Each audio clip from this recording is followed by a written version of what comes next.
All right, I'm back. So the next letter is what we call horseshoe. A horseshoe looks a little bit like a horseshoe for that you might put on a shoe's horse or a horse's foot, but it also is like a little U turned sideways. Since you're going to be working on your computer science, people say, well, how do I make a horseshoe symbol?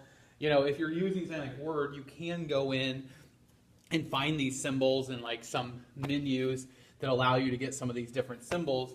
But some of you will also say, well, I'm using Blackboard or something else. How do I do it? Probably the easiest thing to do is just to use the greater than symbol on your keyboard.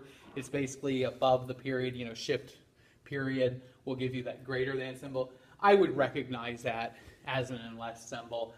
That's usually the easiest way because it's easier than finding it. But the other thing is I will usually, in any answer I want, I will also copy and paste all these symbols up there, and that you can also just copy and paste them down below. Horseshoe, basically, what function does that perform? Well, it performs basically a conditional form, what we call the conditional, and basically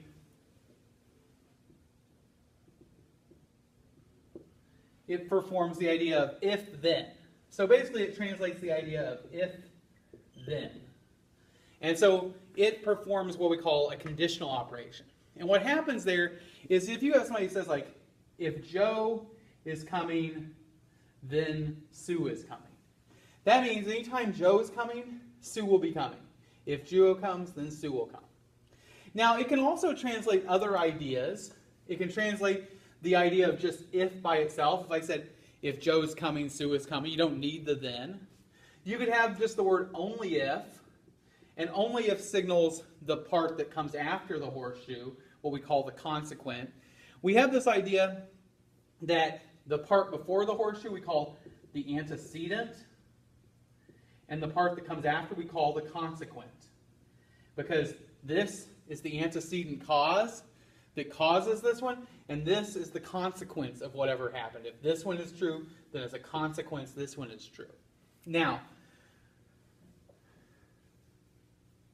only if is basically saying that this happens only if that is basically signaling the consequence. So if you see the word only if, then it's signaling that. It also can translate the idea of necessary conditional and sufficient condition, but not together. Necessary condition and sufficient condition. But I'm going to talk about that here in just a minute, so I don't want to get too much into that. I want to come back to that. And then the last one is what we call triple bar. Triple bar is like 3 lines right on top of each other. If you're going to do this on the computer, an equal sign would be fine because, at a quick glance, an equal sign looks about the same. This is really just an equal sign with an extra line on top of it. And so we call that triple bar. Technically it is 3 because it doesn't mean equal to. And so it is a different meaning. And so we do use a different symbolization. But for purposes of an exam, I'm fine with you just using an equal sign. And this one translates the idea of biconditional. And what that means is the other one is saying, if this, then that. The horseshoe says that. Biconditional is translating the idea, if A, then B, and if B, then A. It's saying that the conditional relationship operates both ways, which means if A is true, then B will be true, and if B is true, then A will be true. It means they're always going to be, they're biconditionally related. Anytime one is true, the other is true. Anytime one is false, the other is false. They're related biconditionally. The truth of one causes the truth of the other. This one, the truth of the antecedent causes the truth of the consequent, but not the other way around. Now, what happens is it translates phrases like if and only if, but it has to be that entire phrase. It can't just be part of it. And it translates ideas of like necessary.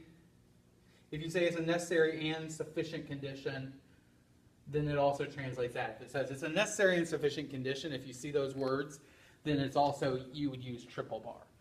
Okay? So what happens here is, I'm going to go through some examples of translations, because this is a nice little table, but I haven't really given you a lot of examples of translations other than a very general way.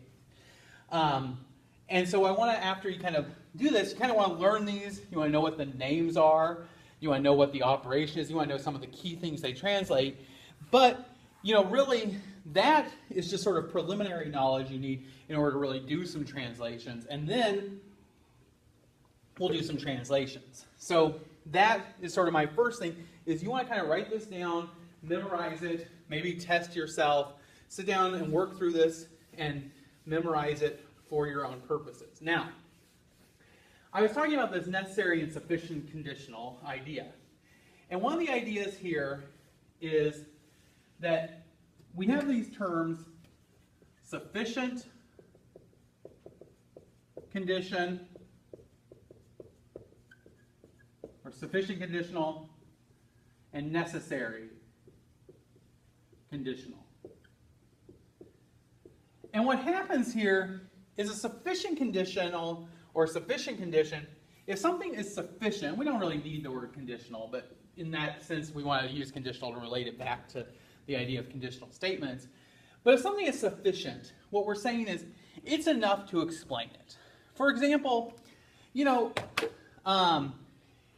if something is sufficient, then it's enough to cause the other one to occur.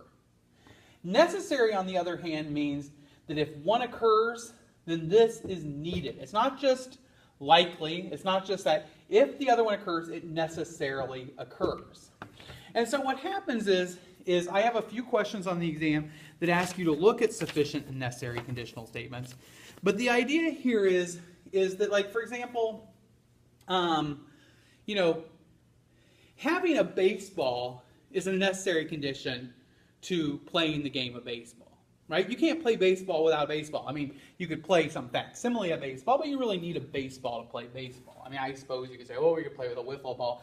I wouldn't say you're really playing baseball then, but that's a whole other issue. A sufficient conditional might be we have a baseball, we have we have a baseball, we have a diamond, we have 9 players, we have 18 players, 9 for each team. We have a bat, we have an umpire, we have, whatever it be. We have sufficient stuff to play baseball, but that doesn't necessarily mean that we will play baseball.